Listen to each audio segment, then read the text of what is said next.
May nga gasing tanan mga kauturan. Nagadayo kita kung salamat sa Ginoo sa inyong Bibliyo. Ginatang niya sa aton na makakapamanandun sa mapulong. Dili sa naunang hari o kung First Kings, aton pamanandungan diri verses 2 to 7 ang kabuhi ni Elijah.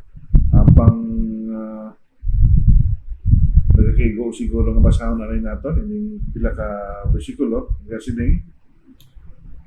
Then the word of the Lord came to him saying, "Get away from her and turn eastward and hide by the brook Cherith, which flows into the Jordan, and it will be that you shall drink from the brook, and I have commanded the ravens to feed you there." So he went and did according to the word of the Lord, for he went and stayed by the brook Cherith, which flows into the Jordan. The ravens brought him bread and meat in the morning, and bread and meat in the evening, and he drank from the brook. And it happened after a while that the brook dried up, because there had been no rain in the land. Ang ginugid mo hatag bugay kung papakamais ni nga mga pulong, kita ka naton timang aton nga mensahe, God's presence by the brook Cherith. Presensya sa Ginoo sa sining gamay nga sapa na tawag natin Cherith. Now, kung atong madumduman, naghimo si Elijah sa announcement sa kay Ahab na wala na, nga hindi na magtupa ang ulan. Makita mo sa verse 1. Kag, ayhan makahambal kita nga amo ni pangamuyo ni Elijah na supposedly in a positive way nga maghatag supposedly sa ulan sa katawhan. Hamakon mo ang losses and of course ang suffering nga mahimo sa pag-untat sa ulan. Hindi lamang sa pinakatinong kundi sa malawig nga mga tinuig subong sa ginaragway sa sining istorya. But then ini ginhimo niya bangod lang to give honor sa kung anong ginhambal sa Ginoo man sa iya.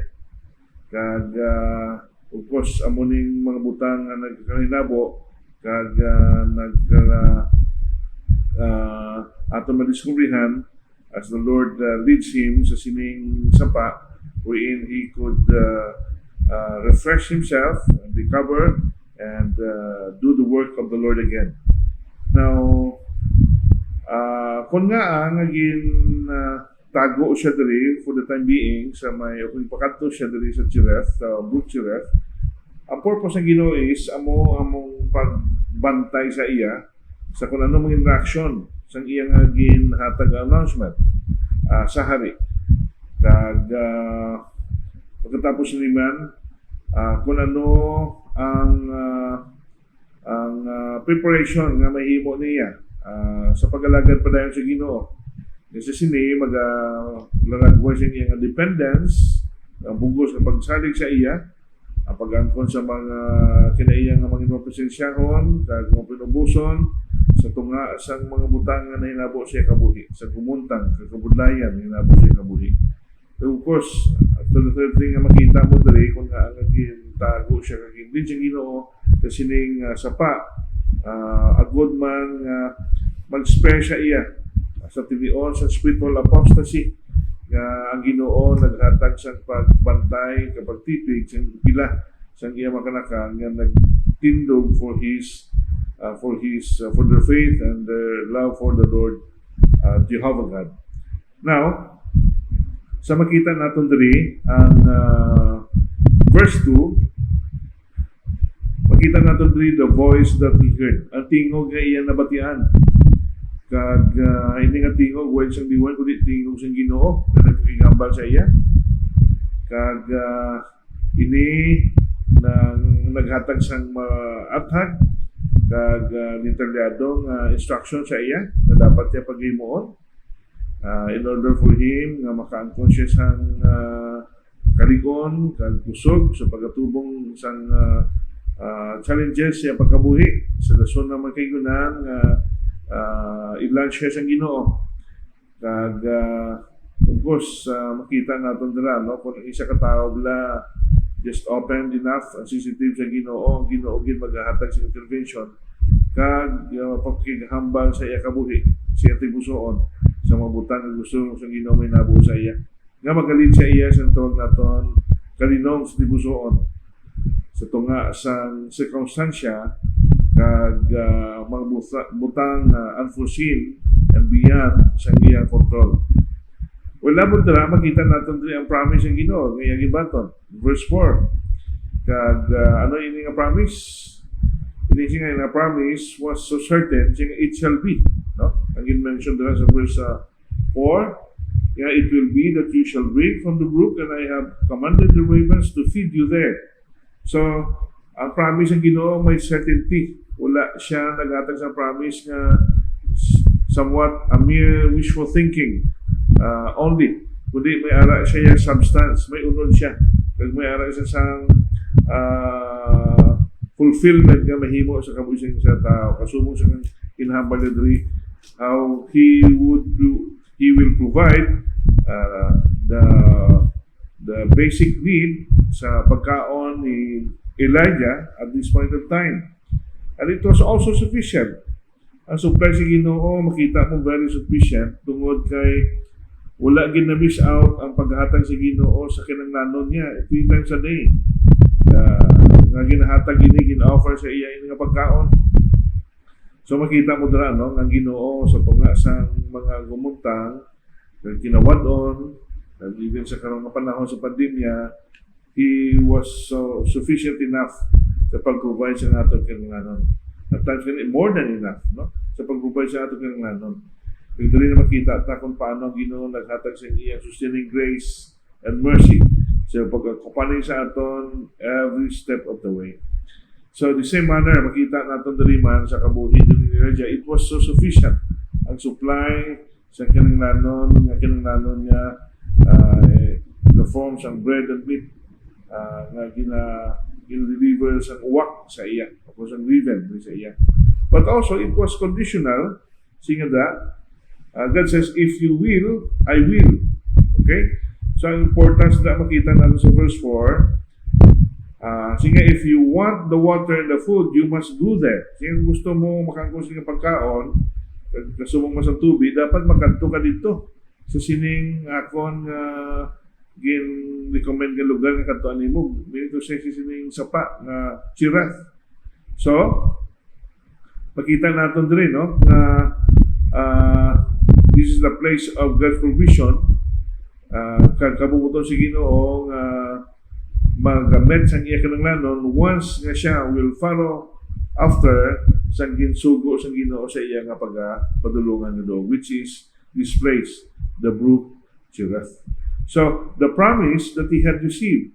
But also, makita natin diri the obedience that he showed sa kabuhi ni Elijah. So, he did what the Lord had told him, verse 5. So, makita naman natin diri nga wala nga sa mas malahalon nga butang sa kabuhi sa Ginoo nga may nabo sa isa ka nanak niya sa iyang mga tinuga kag sa iyang makanakan kung ini sila kag kita makaangkon sa isa ka kabuhi nga mangin matinumanon o kung being obedient. So, si Elijah rin nangin obedient sa Ginoo, very active because he went and he did. Not only active, no? Instantaneous, no? Insigida bangon siya, kag naglakad siya, padulong siya ng aduog.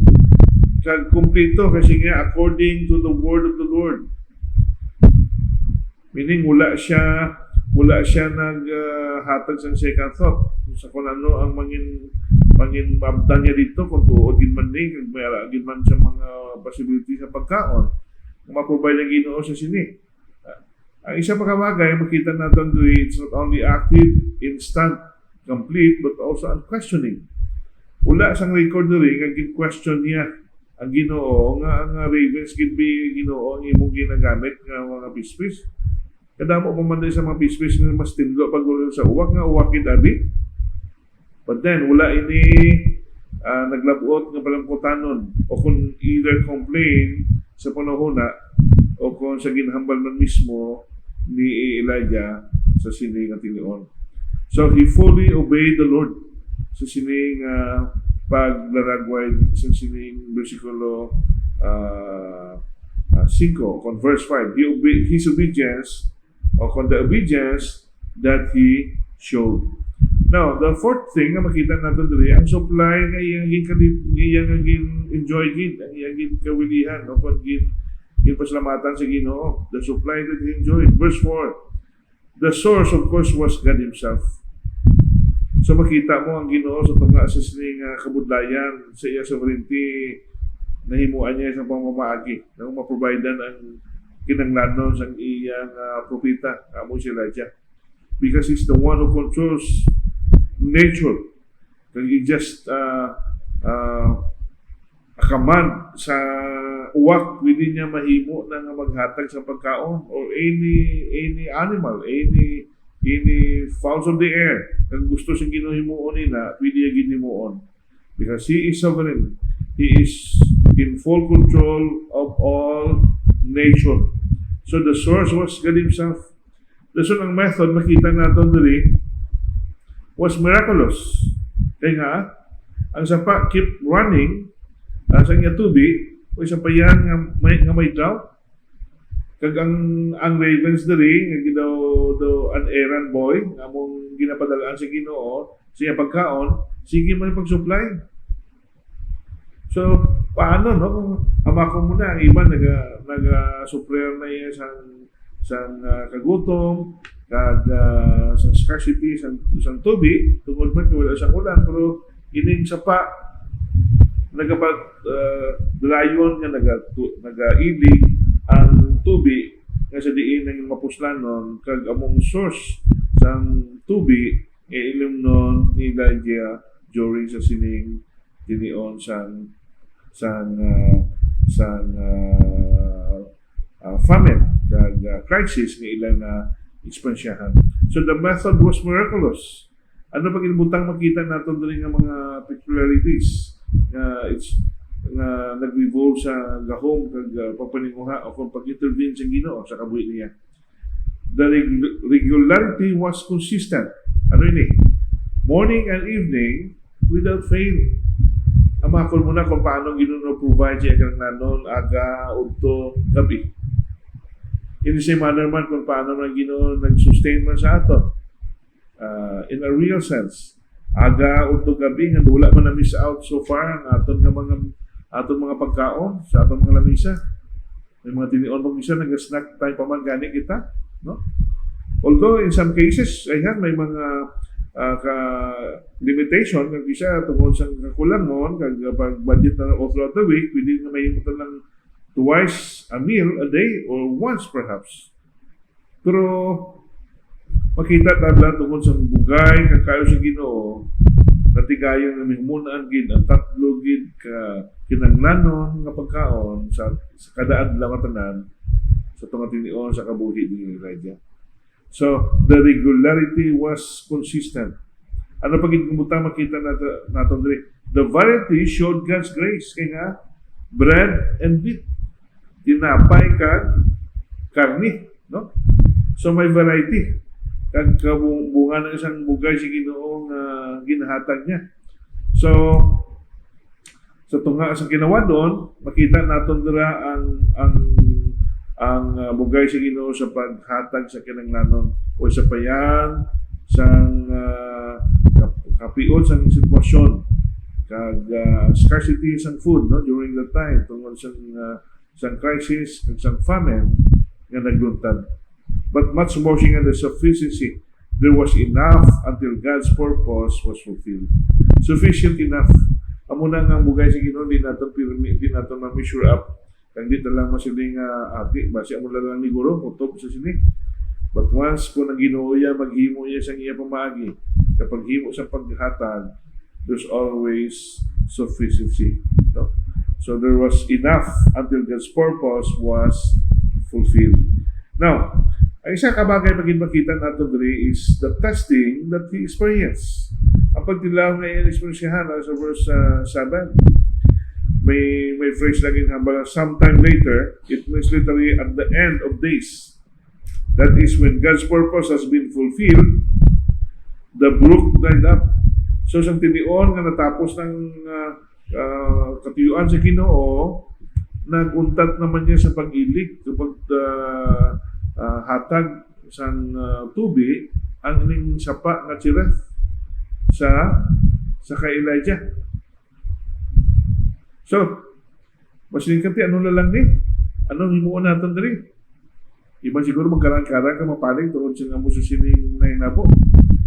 But then God is leading him to another way or another phase sa iyang pagkabuhi.